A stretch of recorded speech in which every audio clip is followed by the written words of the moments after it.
The day I watched Ryan Matthews get sentenced to 3 years in federal prison for drug trafficking charges I had meticulously fabricated was the day I realized that love and hate are separated by the thinnest of lines, and I had crossed into territory I never knew existed. But some betrayals don't just break your heart. They break your soul and rebuild it into something darker. My name is Alex Carter, and at 41, I've learned that when someone destroys the man you used to be, you get to decide what kind of man emerges from the ashes.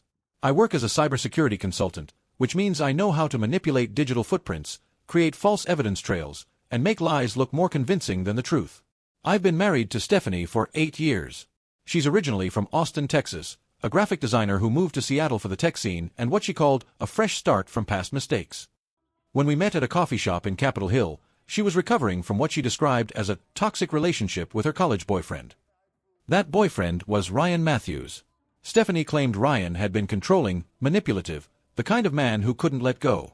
She'd moved across the country to escape him, changed her phone number, even went by her middle name for a while. I was her knight in shining armor, the stable man who helped her heal and build a new life. For 7 years, I believed that story completely. The truth revealed itself on a rainy Tuesday evening when I came home early from a client meeting. I heard voices from our bedroom, Stephanie's breathy laughter and a man's voice I didn't recognize but somehow felt familiar. "I told you I'd find you eventually," the voice was saying. "You can't run from real love forever, Steph. Ryan, we can't keep doing this. Alex doesn't deserve you. He never did. You settled for safety instead of passion, and we both know it." I stood in the hallway, processing the name. Ryan. Her ex-boyfriend. The one she'd supposedly escaped from. "You never got over real love, did you?" Ryan continued. "All these years with your boring husband, pretending to be happy in your suburban life. But the moment I showed up, you melted right back into my arms." That night, Ryan confronted me directly. He didn't sneak around or hide. He knocked on my front door like he owned the place.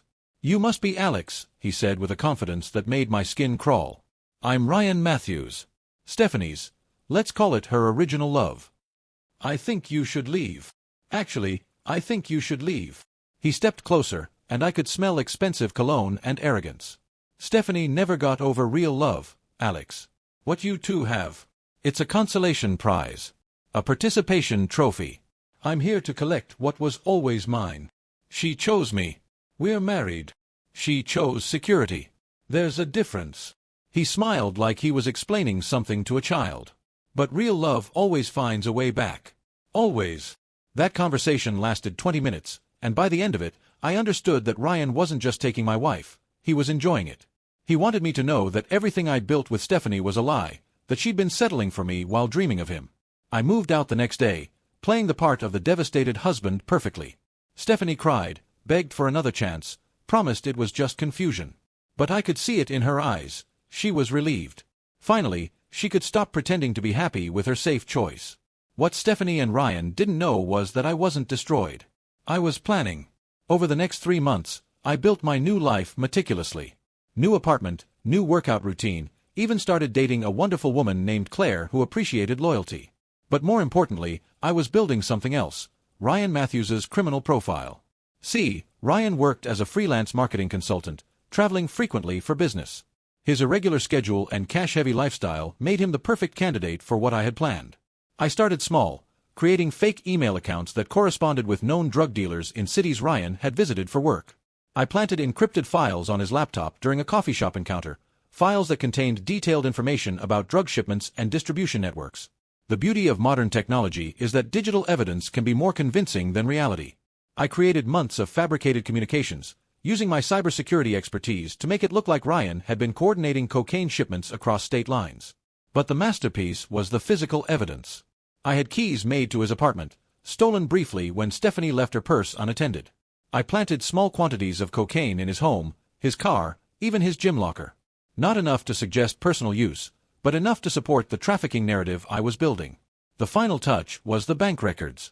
I created a series of financial transactions that showed Ryan receiving large payments from shell companies connected to known drug operations. Again, my cybersecurity background made this disturbingly easy. When I was ready, I made an anonymous tip to the DEA. The raid happened on a Tuesday morning. Stephanie called me, hysterical, saying the police had arrested Ryan on federal drug trafficking charges. She couldn't understand how this was possible. Ryan was just a marketing consultant. The evidence was overwhelming.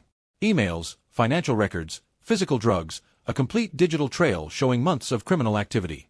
Ryan's lawyer called it the most comprehensive drug trafficking case he'd ever seen. At the trial, I sat in the back row and watched Ryan's world crumble. He maintained his innocence, claiming he'd been framed, but who would believe such an elaborate conspiracy? The evidence was simply too detailed, too convincing. 3 years in federal prison. Stephanie fell apart completely. She'd lost her husband, her lover, and her faith in her own judgment all within 6 months. She moved back to Austin, broken and alone. Meanwhile, I married Claire in a beautiful ceremony overlooking Puget Sound. My friends commented on how well I'd recovered from my divorce, how I seemed happier than ever. They had no idea. Sometimes late at night, I think about the man I used to be, the one who believed in justice, fairness, playing by the rules. That man died the day Ryan knocked on my door and took everything I'd built. What emerged was something more dangerous. A man who understood that in a world where people can destroy your life for their own pleasure, the only real power is the ability to destroy them first. Ryan thought he was taking my wife. He had no idea he was creating a monster.